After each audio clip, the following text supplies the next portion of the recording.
Hi guys, it's the Misty Lady and welcome to my channel. Welcome back if you've been here before and welcome if you're brand new.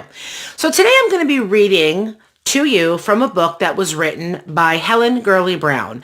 If you don't know who Helen Gurley Brown is, what most of you might not know is that she was the editor-in-chief of Cosmopolitan magazine for 32 years. But she was also an author that wrote a handful of books. I have about 6 of her books. And the one that I'm going to read from is called The Cosmo's Girl's Guide to the New Etiquette. So this is the book I'm going to be reading from. She wrote this in 1971. So that's like 47 years ago. Yeah.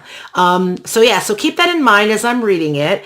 And I'm just going to read a little bit from there. And when I'm done, I definitely want to hear your thoughts and your comments of just generally about the way that things were perceived back then. Very, very different than the things are today. So I hope you enjoy it. When I'm all done, comment down below. And of course, as I will always say, subscribe to my channel and like this video. And I'm probably going to say it again at some point in this video. But yeah, so I just hope you enjoy it. And here we go.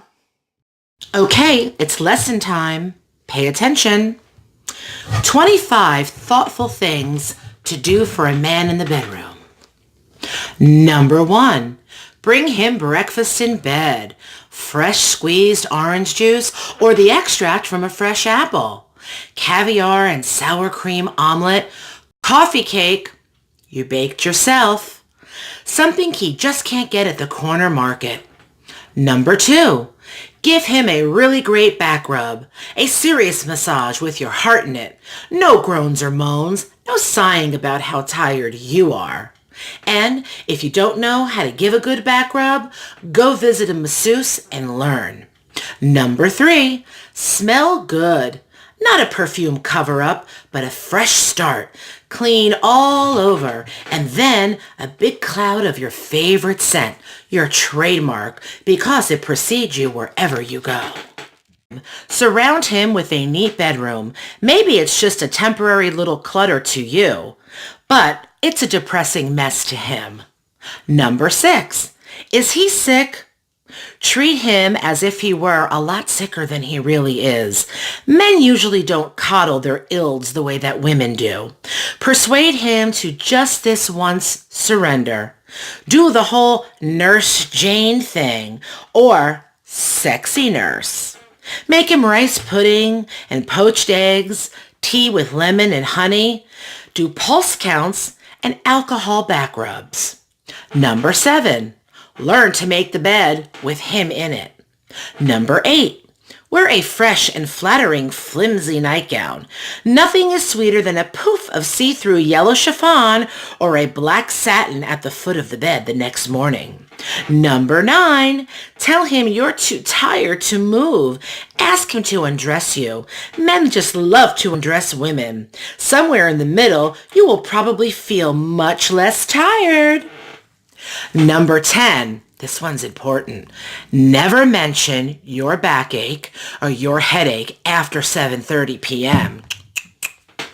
You may not mean it as anything more than a request for 2 aspirin or a little sympathy, but a sensitive man may think you're hinting that you're too tired to do, you know what.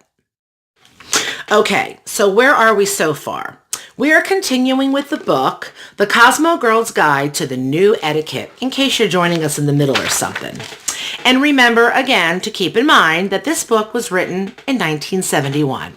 So the next chapter is called Things to Do with Your Hands That Men Like. Ready? Fluff his pillow. Section his grapefruit. Pat his stomach. Massage the back of his legs while he's standing up. Give him a manicure. Light a candle next to the bed.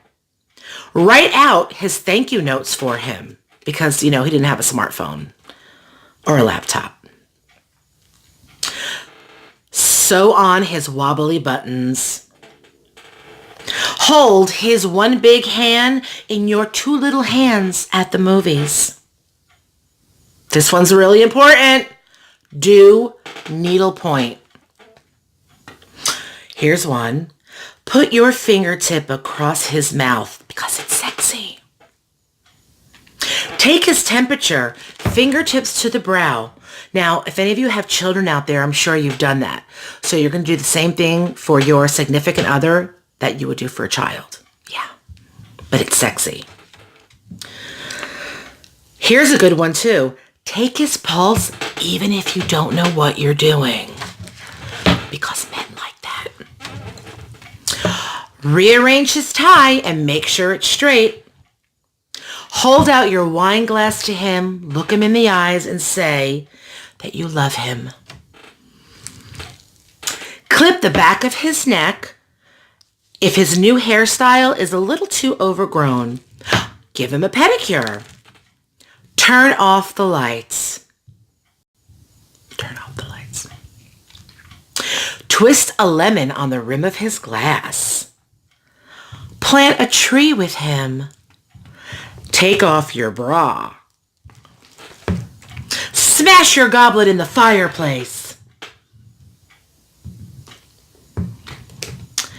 Polish his leather seat covers in his car, but it says make sure you ask the hardware store man for advice on materials and do it before the seats get cakey. Make sure you do it right because you don't want him to get mad at you, get angry. Here's a good one. Brush him lightly all over with your face brusher. Blusher brush. You know, your expensive Kylie Jenner $400 brush plus. Yeah, wipe that all over his dirty body. Or his body. Give his knees an unexpected knead. That's like a little rub. Let your hair down. Let's do that. Let your hair down. Because that's what your man needs.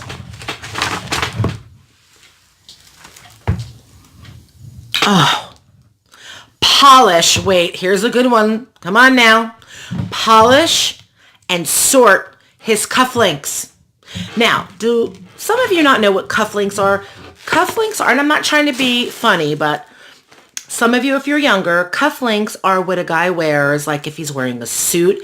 It goes on the edge of his shirt, and he puts it in the little button. It's a cufflink. It's like dressy. So if your boyfriend or your man or your significant other, even if your girlfriend wears cufflinks, you need to sort them and polish them. And I would even alphabetize them, if that's such a thing. I don't know. Let's continue, shall we? Oh, dangle grapes over his mouth and then make sure you feed him one at a time, because shoving the whole thing of grapes would, probably make him choke. Yeah, that wouldn't be good. No. Okay, I'm sorry. My hair is messy. It's still down because it said you have to let your hair down. Yes. Anyway, put your hands on his naked waist and stare at him. I am not making this stuff up. It is in this book, I swear. Tuck your scented handkerchief under his pillow. How many of you have a handkerchief? How many of you know what a handkerchief is?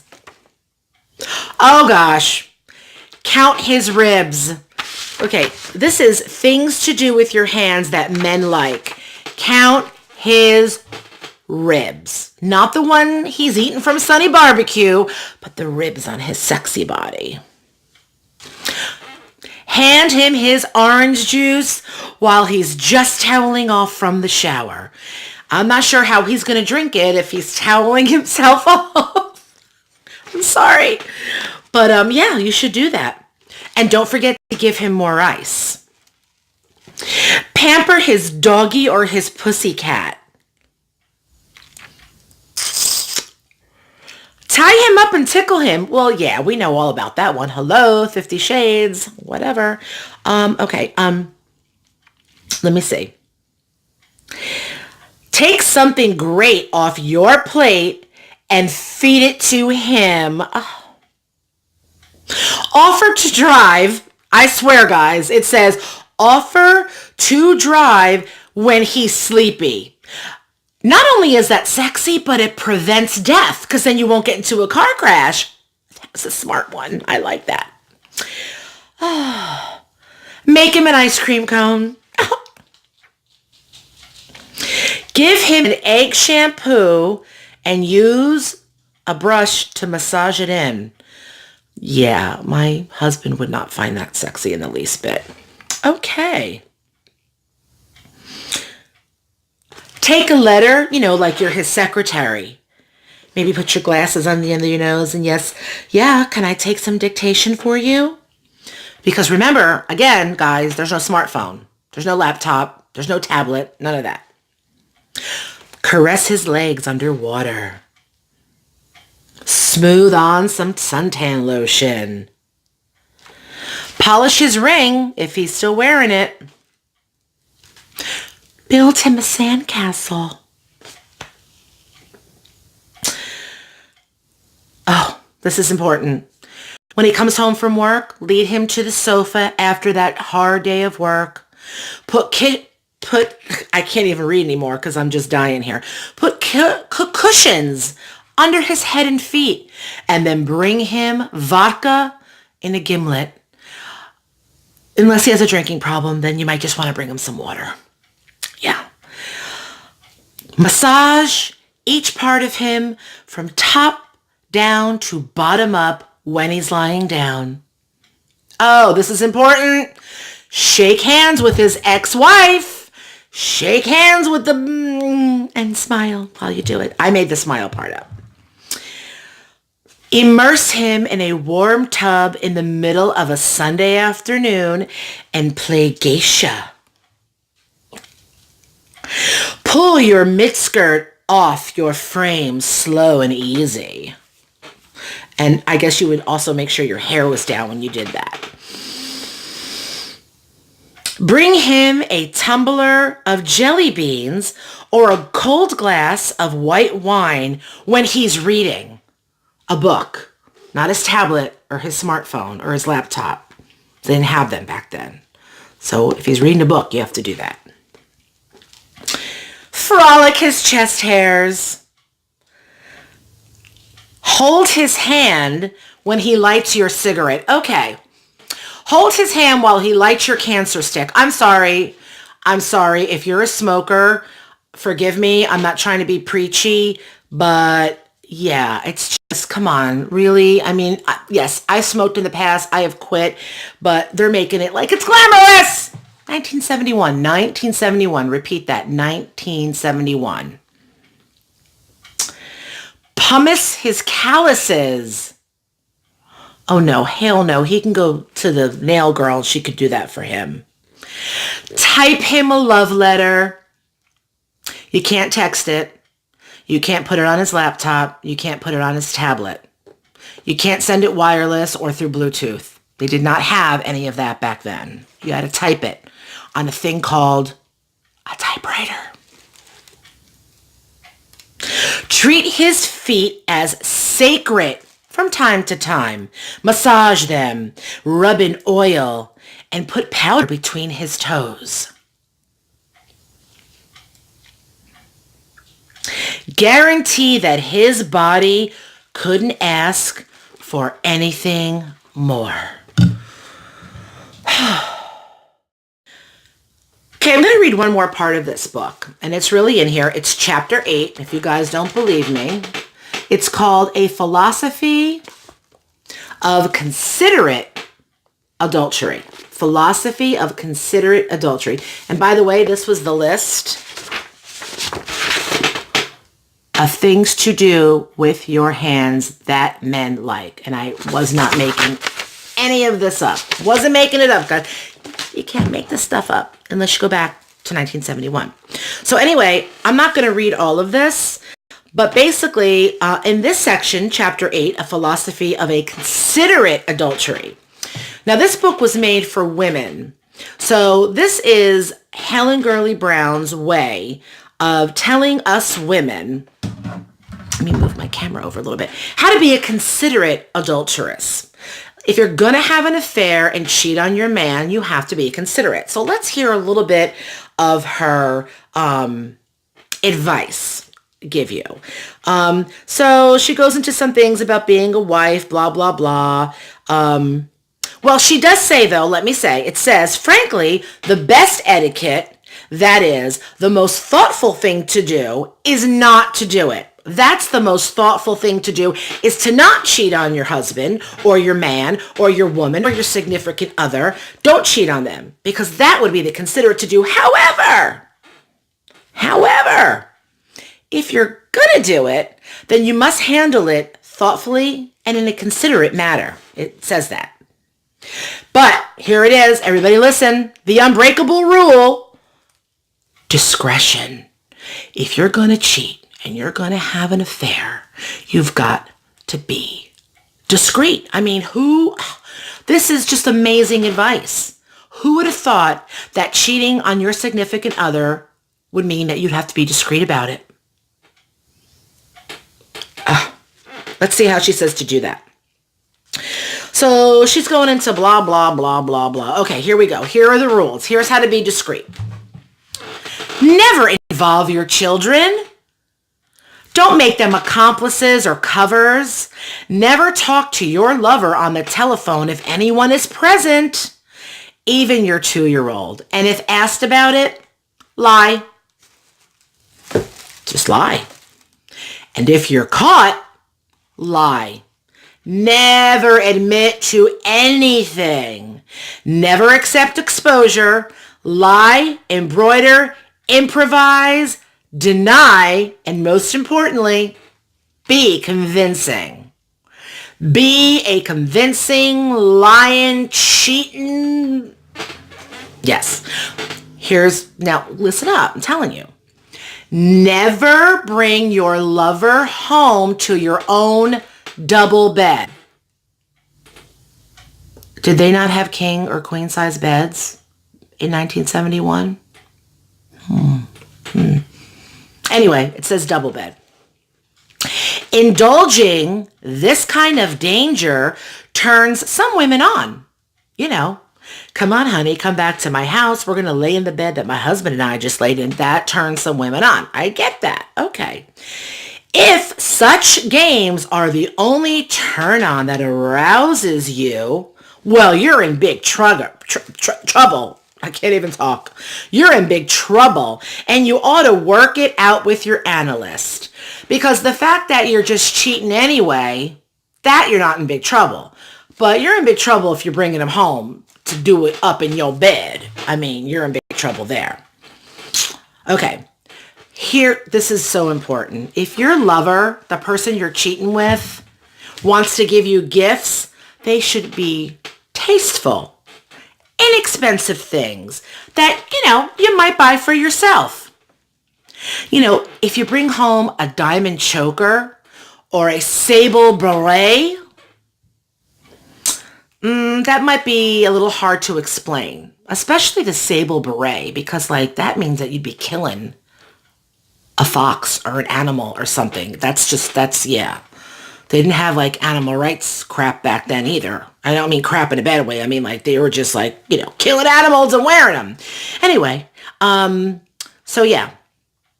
But it does say, unless you're already well established and you just buy diamond chokers and sable berets every day anyway, then it's okay for your lover to give you one. Funky joke gifts and obscene mementos are not really explainable either. So, if your lover gives you a shirt that says, I just got, I don't know, screwed by my lover, yeah, your significant other might look at that and go, hey, where'd you get that? Anyway, this one's important, and I'm going to read this one verbatim. Do not spend your husband's money for your lover's gifts. How dare you? It's also not good to give your husband's Havana's cigars. I'm sorry, she uses the word smuggled. Your husband's smuggled Havana cigars to your lover. So not only are we cheating on our husband, but our husband's smuggling illegal cigars over from Cuba. All kinds of messed up in the 70s. Oh my God. If you love your husband, of course you do. I mean, you're cheating on him, and you hope to keep him, you'll want him, are you ready? You'll want him to benefit from your affair. You're going to want your husband to benefit from your cheating on him, from sleeping with another person. Your husband's going to benefit. Or in this day and age, your significant other, I like to say, is going to benefit from you cheating. Do you want to know how? Well, she's going to tell us this is how. Because you are now going to have a beautiful new confidence and a new sexual expertise because your lover taught you all this new stuff that you didn't know before. You know, you've been married for like 20 years. You're like, yeah, we're doing this, I don't know. And then you come home and all of a sudden you're like a freaking gymnastics in the bedroom. And your lover's like, your significant other's like, holy crap, where did that come from? And you're like, I read a book.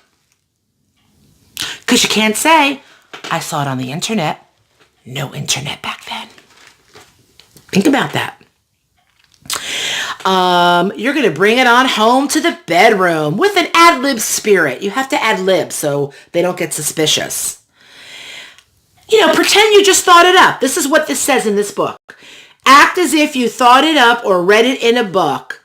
Remember, your husband's not a dummy. So he's going to know what's up. So you got to be discreet. Yeah, I'm going to stop reading this now because it's just, listen, hey, seriously, we need to talk. Can we talk for a minute, please? Okay, so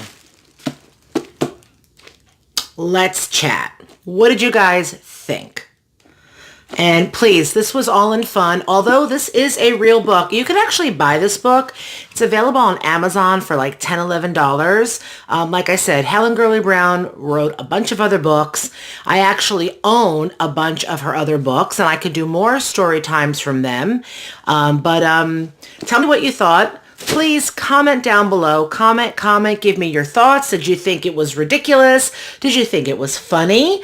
What do you think about the way that women and men were perceived back then? I mean, everything was man, woman, black, white. There was no in between.